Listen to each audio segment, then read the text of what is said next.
Há um cansaço que não se resolve dormindo, um esgotamento que não melhora com férias, terapia rápida ou frases bonitas. Você acorda, pega o celular quase por reflexo e começa a rolar. Instagram, notícias, vídeos curtos, opiniões, tragédias, corpos perfeitos. Minutos viram horas e ainda assim nada preenche. No fim do dia, a sensação é sempre a mesma. A vida está acontecendo, mas não dentro de você. Talvez você já tenha tentado tudo: motivação, metas, espiritualidade leve, pensamento positivo. Talvez tenha entendido cedo demais que muitas promessas são apenas anestesia emocional. E quando a anestesia passa, o vazio continua lá. Existe um ponto em que a esperança cansa, um ponto em que o problema já não é como ser feliz, mas como continuar inteiro em um mundo que fragmenta a mente, banalizador e recompensa a distração. É nesse ponto que o estoicismo aparece, não como salvação, não como conforto, mas como disciplina para suportar a realidade sem se perder de si mesmo. Os estoicos não perguntavam como posso me sentir melhor. Eles perguntavam o que ainda está sob meu controle quando tudo parece ruir. Se você chegou até aqui, talvez não esteja fraco, talvez esteja apenas lúcido demais para soluções fáceis. E este vídeo é para quem já percebeu isso. A mente humana nunca foi feita para receber estímulos sem pausa, sem hierarquia, sem silêncio. Ainda assim, é exatamente isso que acontece todos os dias. Ao acordar, antes mesmo de perceber o próprio corpo, você já está exposto a dezenas de microchoques, notificações, mensagens, imagens, opiniões, expectativas. Nada disso pede permissão, tudo exige reação. A rolagem infinita nas redes sociais não é entretenimento inocente, é um treinamento diário da dispersão. Cada gesto de deslizar o dedo reforça a incapacidade de sustentar a atenção, presença e profundidade. O cérebro aprende que nada merece mais que alguns segundos, nenhum pensamento, nenhuma dor, nenhuma verdade. O resultado não é ignorância, é fadiga moral. As pessoas sabem demais e ao mesmo tempo não conseguem sustentar nada. Sabem que o mundo está quebrado. Sabem que há injustiça, violência, mediocridade. Sabem que muitas vidas são promessas vazias. Mas não tem força psíquica para elaborar isso. Então distraem, consomem, anestesiam. Nietzsche já alertava para isso ao falar do último homem, aquele que busca conforto, distração e segurança acima de tudo, não porque seja mau, mas porque está cansado demais para enfrentar o peso da existência. Hoje, o último homem não precisa de grandes prazeres, basta um feed que nunca termina. A vida moderna se tornou insuportável porque exige reação constante a coisas que não estão sob nosso controle. Crises globais, comparações irreais, opiniões agressivas, vidas editadas. Você reage, se indigna, se frustra, se sente atrasado e no fim do dia está exausto sem ter vivido nada com profundidade. O problema não é sentir dor, o problema é sentir dor sem sentido, sem direção e sem domínio interno. Os estoicos entenderam algo que a modernidade esqueceu. Quando tudo te afeta, nada te pertence. Uma mente que reage a tudo não governa a si mesma, ela é governada. Marco Aurélio escreveu, em meio a guerras e epidemias, que a perturbação não vem das coisas, mas da forma como as encaramos. Isso não era ingenuidade, era lucidez treinada. Ele sabia que não podia controlar o império, a peste ou a morte, mas podia controlar o assentimento interno, o julgamento que dava a cada evento. Hoje fazemos o oposto, damos assentimento automático a tudo. Cada notícia nos invade, cada comparação nos fere, cada opinião nos desloca. Vivemos como se tudo fosse pessoal, urgente e definitivo. E isso cobra um preço. Ansiedade difusa, apatia profunda, sensação de estar sempre em dívida com a vida. O estoicismo começa exatamente aqui, não prometendo alívio, mas propondo uma ruptura, uma pergunta incômoda. Por que estou permitindo que coisas que não controlo governem meu estado interior? Não se trata de abandonar o mundo, trata-se de retirar o mundo de dentro da sua cabeça, onde ele nunca deveria ter tido tanto poder. A vida moderna é insuportável porque ninguém ensinou o básico. Como preservar a soberania interna em meio ao caos externo. E é por isso que, para quem já tentou tudo, o estoicismo não soa como moda. Ele soa como um último recurso para permanecer inteiro. O estoicismo não nasceu em salas confortáveis, nem em retiros espirituais. Ele surgiu em um mundo instável, violento e imprevisível. Muito mais próximo do nosso do que gostamos de admitir. Epíteto era escravo, não tinha controle sobre o próprio corpo, o próprio tempo, nem sobre a própria segurança. Sêneca viveu sob constante ameaça de exílio e morte. Marco Aurélio governou um império em guerra, cercado por traições e doenças. Nenhum deles escreveu para ensinar alguém a se sentir melhor. Eles escreviam para não se desintegrar por dentro. A grande confusão moderna é acreditar que uma filosofia de vida deve gerar prazer, entusiasmo ou motivação constante. Para os estoicos, isso seria infantil. Emoções agradáveis são instáveis demais para servir de base. O que importava era caráter, firmeza interior, capacidade de suportar perdas sem colapsar moralmente. O estoicismo começa com uma aceitação dura. A vida não deve nada a você. Não deve conforto, não deve justiça perfeita, não deve sentido pronto. Essa aceitação não é cinismo, é libertação. Porque quando você para de exigir da realidade aquilo que ela nunca prometeu, sobra energia para cuidar do único território que realmente pode ser governado, a própria mente. Enquanto a cultura moderna diz siga seus sentimentos, os estoicos diziam o oposto, questione-os. Emoções não são ordens, são eventos internos que precisam de exame. Não se trata de reprimi-las, mas de não se ajoelhar diante delas. Sêneca advertia que a maior parte do sofrimento humano não vem do que acontece, mas da antecipação, da imaginação desgovernada, da narrativa interna que se constrói antes mesmo dos fatos.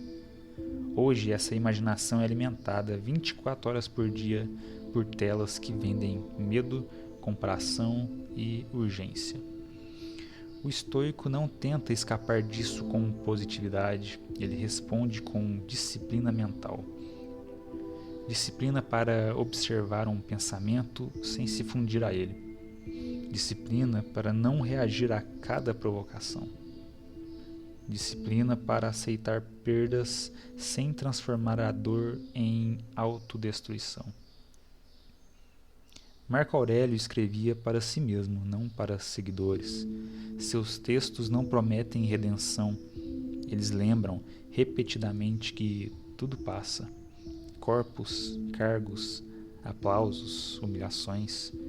E, justamente por isso, gastar a alma com futilidades é um erro grave. O estoicismo não é uma filosofia para quem quer escapar da realidade, é para quem está disposto a encará-la sem anestesia. Ele não pergunta como posso ser feliz. Pergunta Como posso agir com retidão mesmo quando tudo parece contra mim? Para quem já tentou motivação, espiritualidade leve e promessas de prosperidade, essa postura soa fria, mas há algo profundamente humano nela, a recusa em se enganar. O estoicismo não promete felicidade, ele oferece algo mais raro, dignidade sob pressão. E em tempos de colapso psicológico coletivo, isso não é pouco, é o suficiente para continuar em pé. Há uma ideia estoica que, quando compreendida de verdade, muda tudo, e ao mesmo tempo quase ninguém a suporta. Ela é simples, mas brutal. A maior parte daquilo que te perturba nunca esteve sob seu controle. Epícteto chamava isso de dicotomia do controle. De um lado estão suas opiniões, julgamentos, valores, escolhas e atitudes. Do outro estão o corpo, a reputação, o passado, o comportamento alheio, o acaso, a política, a economia, o algoritmo. O sofrimento começa quando confundimos esses dois territórios. A vida moderna empurra você o tempo todo para reagir ao que não controla. Uma notícia absurda, um comentário agressivo, uma comparação silenciosa com alguém que parece estar melhor, uma injustiça distante. Tudo isso sequestra sua atenção e exige uma resposta emocional imediata.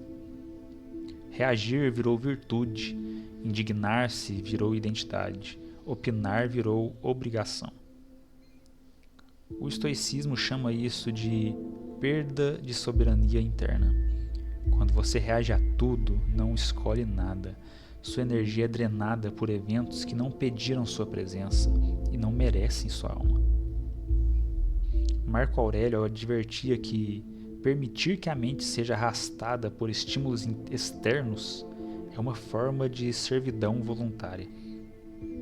Renúncia aqui não significa desistência da vida, significa desistir de batalhas inúteis. Renunciar à necessidade de ter razão o tempo todo, renunciar à ilusão do controle total, renunciar à compulsão por reagir. Isso não é passividade, é estratégia. O estoico não é alguém indiferente ao mundo, mas alguém que escolhe cuidadosamente onde deposita sua força interior. Ele entende que cada reação emocional tem um custo e que gastar esse recurso com o irrelevante empobrece o espírito. Hoje, muitas pessoas vivem em estado de alerta constante. O corpo está sentado, mas a mente está em guerra. Isso gera ansiedade crônica, irritação difusa e uma sensação permanente de ameaça. Não porque o mundo seja sempre perigoso, mas porque tudo é interpretado como pessoal. Os estoicos ensinavam a fazer uma pausa entre o estímulo e a resposta. Uma pausa pequena, mas decisiva. Nela surge a pergunta: isso depende de mim? Se a resposta é não, insistir é desperdício. Se a resposta é sim, agir com clareza, não com desespero. Essa prática exige treino, exige fracasso, exige humildade, porque o ego moderno quer controlar tudo, a imagem, o futuro, o reconhecimento, o desfecho. O estoicismo desmonta essa fantasia com frieza cirúrgica. Você não controla se será compreendido, não controla se será valorizado, não controla se o mundo será justo, mas controla se será arrastado por isso ou não. A verdadeira renúncia estoica não é ao mundo, é a ilusão de que reagir resolve, ilusão de que sofrer por antecipação protege, ilusão de que estar sempre emocionalmente envolvido é sinal de profundidade. Às vezes a atitude mais profunda é não reagir. Não por apatia, mas por discernimento. Quando você aprende a não reagir a tudo, algo raro acontece. O silêncio interno retorna. E nesse silêncio surge uma força que não depende da aprovação, da notícia ou do humor do dia. Isso é liberdade estoica em estado bruto, não confortável, mas real. A dor faz parte da vida, sempre fez. O erro moderno foi acreditar que ela poderia ou deveria ser eliminada. Os estoicos nunca prometeram uma existência sem sofrimento. Pelo contrário, partiam do princípio de que perdas, frustrações, doenças e injustiças são inevitáveis. O que estava em jogo não era evitar a dor, mas evitar a degradação interior causada por ela. Epiteto dizia que os homens não se perturbam pelas coisas, mas pelas opiniões que formam sobre elas. Isso não é um jogo de palavras, é uma descrição precisa de como o sofrimento se amplia dentro da mente. Existe a dor primária, que é o fato em si, e existe a dor secundária, a narrativa que construímos. A dor primária é limitada, a secundária não. Você perde algo, é ferido, é rejeitado, isso dói e deve doer. Mas então a mente entra em cena e isso não deveria ter acontecido. Isso prova que sou insuficiente, isso nunca vai passar. Nesse momento, a dor deixa de ser um evento e se torna um estado. A psicologia moderna chama isso de ruminação. Os estoicos chamavam de julgamento equivocado. Ambos apontam para o mesmo fenômeno. A mente adiciona camadas de sofrimento que não estavam presentes no fato original. O estoicismo não manda você fingir que não dói. Ele manda você não mentir para si mesmo sobre o que está acontecendo. Marco Aurélio anotava para si: apague a fantasia, contenha o impulso. Diga a si mesmo, isso é apenas o que é. Essa prática não elimina a dor, mas impede que ela se transforme em desespero. A cultura atual faz o oposto. Ela amplifica cada dor, exige reação, exige exposição, exige validação. Cada sofrimento precisa ser compartilhado, interpretado, comentado, rotulado. Isso não alivia, aprisiona. Quanto mais você se identifica com a dor, mais ela se torna identidade. E aquilo que vira identidade se torna difícil de abandonar. O estoicismo oferece uma saída austera: separar o fato do juízo. O que aconteceu não muda. O significado que você atribui, sim. Isso não é negação emocional, é maturidade psíquica. Há uma diferença entre sentir tristeza e se tornar triste, entre atravessar uma dor e construir uma casa dentro dela. O estoico sente, mas não se dissolve. Essa postura exige algo que hoje é raro: tolerância ao desconforto interno. Permanecer com a dor sem dramatizá-la, sem romantizá-la, sem transformá-la em espetáculo. Não é fácil, não é rápido, mas é o que impede que cada adversidade se torne uma ruptura definitiva. A dor é parte da existência, o colapso não. Quando você aprende a observar o sofrimento sem adicionar interpretações destrutivas, algo muda silenciosamente. A dor passa a ter limites, e aquilo que tem limites pode ser suportado. Isso é estoicismo em sua forma mais íntima: não eliminar o sofrimento, mas impedir que ele te devore por dentro. Existe um aspecto do estoicismo que raramente é dito em voz alta. Ele conduz inevitavelmente à solidão. Não a solidão patológica do abandono, mas a solidão estrutural de quem deixa de depender emocionalmente do mundo. Quando você para de exigir que os outros validem sua dor, compreendam suas escolhas ou sustentem seu equilíbrio interno, algo muda. você se torna menos manipulável e mais isolado. A sociedade moderna tem pavor disso. O silêncio virou ameaça, estar só virou sinal de fracasso. Tudo precisa ser compartilhado, comentado, confirmado. A ausência de reação externa gera angústia porque revela uma verdade incômoda. A maioria das pessoas não sabe ficar consigo mesmas. Os estoicos sabiam. Sêneca alertava que quem não suporta a própria companhia jamais encontrará paz, por mais cercado que esteja. A fuga constante para o barulho, para o entretenimento e para a presença alheia não é conexão, é evasão. O silêncio não é vazio, é exposição. No silêncio surgem pensamentos que foram evitados, dúvidas que não têm resposta rápida, culpa, medo, finitude.